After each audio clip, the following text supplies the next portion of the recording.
it's bad though. It's bad though because like even in the, like today, we're picking the thing. Everyone's like, oh, JP smartest, JP most likely to win the game. I'm like, oh, fuck, I know. But I guess they were doing it because of the super fan thing. But I just don't want people to see me as a threat. But as long as like you can come back into the shadows and like hide a bit, I think it'll be okay. And I think you're safe because Nene and like those guys going hard after Greg going hard after her. So next week, boom, good to go. So that conversation, buddy. You saved us. You just saved us, buddy. Huge. Go. Okay. So, absolutely. Yeah. So from your view, what you're saying, like your reads, it's like I think just Gregor got for your Bobby one each. That we're good. As far as I know, for now, it's late a couple weeks. Different story. Kevin, please put on your microphone. Where's my mic? Not that it matters. I think we dealt with it perfectly. Yeah. So I was the target. Yeah, because when I heard, like, they were so loud. They're like, hey, yeah, well, Greg was saying this too. He's like, yeah, B, you got nothing to worry about. He's like, you just gotta get the veto. We sent Kevin home. It's like, all good. And I've just been saying that to B, but then Cindy's like, yeah, we got nothing to worry about. We just gotta win the veto, make sure they don't win, then we'll get rid of Kevin. And then obviously you heard that in there.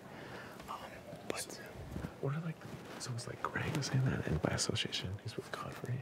Yeah. And like, Bruno. Yeah, Bruno and Bruno are always together talking games, so I'm thinking that they're together. So, I don't know. I think I bought them by like telling them. No, you did. Big time. And here's the thing, is with Greg, if you tell him like, hey man, I trust you, I'm with you, he's the kind of guy who's like, oh, sick. This guy's in my back pocket, he's gonna work with me, and he buys it Oakley. So I got like 2 or 3 times a day.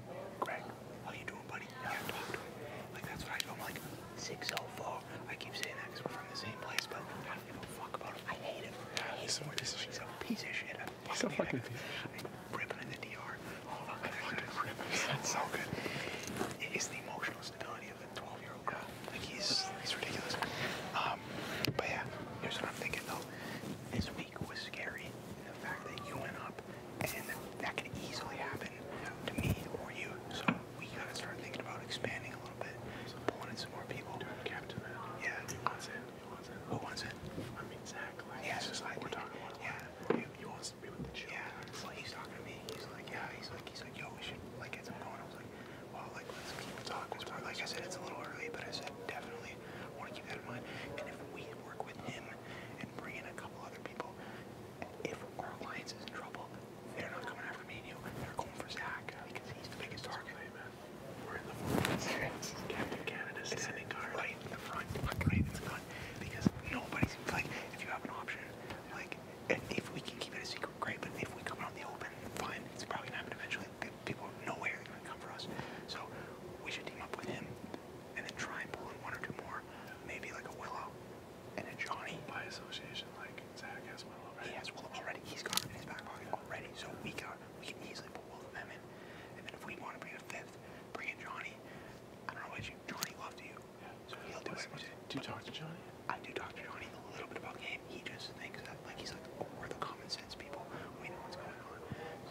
So the thing is, like, dude, I love your assessment.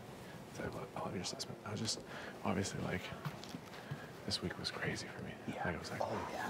but I think Crazy. it worked out as good as it could. That was the best case scenario. Now Cindy's going up. He's out of here. So we got the next 4 days. Yeah. We're gonna eventually pull in Zach. Again, like, yeah, I don't tell information to anyone but you. Neither do I. And that's what's so good about this, is that we keep it like this, and then if you hear anything, you tell me. I hear anything, I tell you. And I think eventually we can get Zach to be like, yo, like, is that, I don't know what that guy's thinking. Who knows what he's got going on his head. But if we can eventually get in with him and be like, yo, like, let's go to the end together because he doesn't know about this, then we can, like, start trading information. Like, you can get information from Zach, or I can do the same, and then we can start trading information back and forth. And then he's also a guy who's in good with Greg, he's good with Bruno, he's in good with a lot of people, so he's branched out a lot. So we can use that to our advantage, work on the other side of the house, where even if we don't pull in a Johnny, or a Willow, or an Ashley, we're already good with those people, you know what I mean? We bring in Zach, we got the rest of the house, and then we can keep each other safe. So I think that could really help us out. So, but yeah, I love it. Yeah, I think it's gonna be good, buddy. I'm pumped. I'm fucking pumped. But yeah, for this week, as far as right now, chuck it. No reason to win because we're in good with everybody else. It's just so, like, again, like, the G thing, he's an emotional guy. I mean, 2 or 3 times a day. Let's go, bro, let's go. It's good that he's like that because he's a fast target, but it's bad in the sense that He's spastic. yeah, exactly. And he can just change on a dime. And if you look at him funny, if you look at him the wrong way, and you're like, he's like, I don't like how you're looking today. I want you out. And then he goes Rob Couches, tells everybody, and everybody's scared to stand up to him because he's such a bully, right? So that's a little bit like he needs to go on within the next couple weeks. And then after he's gone, then we can kind of sit back a little bit, see what happens, reevaluate what's going on. But he's good as long as he's around. He's good because he's a huge ass target for the girl side of the house and the quadrant because everybody hates him. Everybody hates him. Him For the girls, and it's like, if any of these girls win OH, like, they gotta be going after G, right? Yeah, none of them are gonna go after you, right? No way. I don't think so. They need to take a shot at him or take a shot at Bobby, one of the big dogs, or like a Cindy, but Cindy's going up. That's why I kind of want to keep Cindy around this week if possible. So if you hear anything about flipping, let me know because if we get rid of, I love B, but if we send her home, she's not a threat at all. So if we keep Cindy in the game, she's useless, she sucks, and people are very scared of her for no apparent reason. She sucks. She's yeah. So The other skin, Nene, too. Nene's another one. She's another huge target as well. So as long as she's in the game, she's not in the competitions. She's someone that's like, bam, there's a big target. So if we can keep her around as long as possible, like that's really gonna help us out. Like, cause that's what we need. We need big targets in front of the fortress, so that way people aren't worried about you and I. Because once they recognize that you and I are working together, people are gonna get real scared. They won't be real scared, and they won't. Everyone thinks you're Johnny, I think, because Johnny loves you, which is great. Which is great because nobody's expecting it. Nobody thinks you and I talk game at all, and you just go around grabbing weights and he's like going 5 pounds to shit. People are like, oh, Kevin's a goofball, and that's perfect. That is perfect. Keep doing that. I'm doing the same thing. Good to go. I talked to Godfrey today, made him cry, talked about like not on purpose. Like, I was asking about like his personal life, getting to know him really well. So yeah, like we gotta just keep doing stuff like that, work in the social game, and we'll be good to go in a couple weeks. It's just so, like, yeah, perfect. Yeah. So we dodged a bullet, or myself dodged a No, bullet. huge, man. Like, that was so clutch. It was so fucking clutch. Like, the whole time in that call. Yeah, It's crazy, exactly. man. I can't believe that, man. I can't believe we pulled that off. Hey. Oh, what's up? No, it's all good. We're just talking about the veto, how crazy that was. Your guys' alliance and Yeah.